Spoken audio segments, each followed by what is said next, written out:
La Linotte,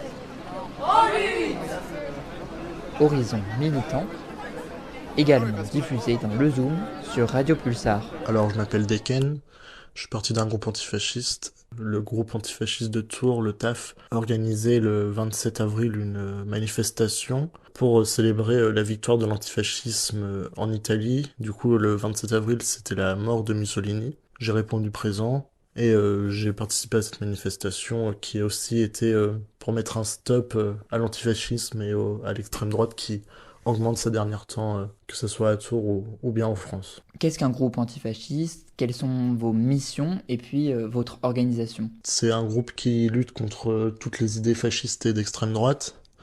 Donc ça va être contre le racisme, contre la transphobie dernièrement, contre le sexisme et contre toute forme de discrimination. Nous, on est alliés de toutes les luttes qu'on trouve nobles et à défendre. Nous, toute personne voulant lutter contre le fascisme est accueillie dans notre groupe, sachant qu'on marche beaucoup sur la confidentialité et la sécurité, pour la sécurité de nos militants et aussi de notre groupe. Et c'est pour ça que tu utilises un pseudonyme d'ailleurs. On sait peu de choses sur les autres personnes. Et alors, quelles étaient vos principales revendications ce jour-là? Du coup, des revendications assez radicales. Patron ni patrie et ni flic ni facho. Et du coup, il y avait aussi la revendication d'un arrêt du génocide en Palestine. Est-ce que tu peux me parler des techniques que vous employez en manifestation et puis précisément celles que vous avez employées ce samedi-là? La technique utilisée là-bas, c'était de se mettre en bloc pour la sécurité des militants et militantes et aussi d'un niveau répression policière et aussi la presse. Un bloc, du coup, c'est se mettre en noir ou dans des habits peu reconnaissables avec un visage totalement dissimulé, ce qui a permis à beaucoup de personnes de faire des actions un peu plus radicales comme du tag ou des stickers ou des choses comme ça.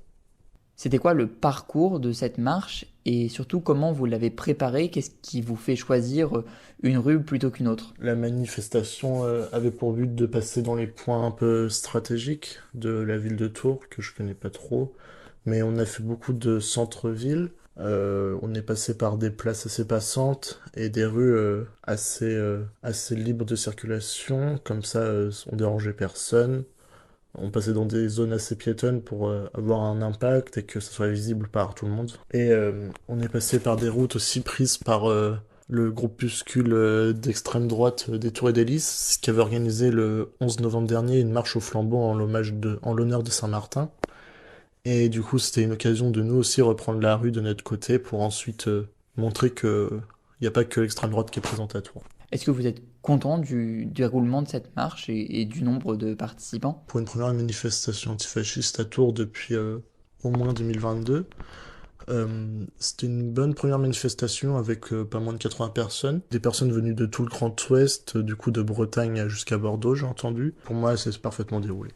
Et pour conclure cette interview, est-ce que tu peux m'expliquer ce que vous préparez, quel est l'agenda de votre groupe, et puis surtout, quels sont les prochains rendez-vous antifascistes sur Tours? Du coup, il y a tout type d'action qui est réalisé. On fait beaucoup de formations pour former les militants et les militantes à l'antifascisme. On fait aussi beaucoup de réunions pour se préparer à des futures actions. On va faire du tag, on va faire du stickage pour montrer qu'on est présent. Puis du coup, notre prochaine action sera un rassemblement devant la comédie de Tours qui accueille un réhabitant accusé de violences sexuelles. Et du coup, avec le collectif Action Féministe Tours, on sera présente lors de ce rassemblement. Et merci du coup pour le temps accordé à cette interview. Eh bien, merci beaucoup à toi pour tes réponses. Merci à vous d'avoir écouté cet épisode de La Linotte. En lutte, en lutte, en lutte, en lutte, en lutte. Retrouvez cet épisode et tous les autres sur vos applis de podcast, YouTube et SoundCloud ou sur linotteradio.fr. À très vite.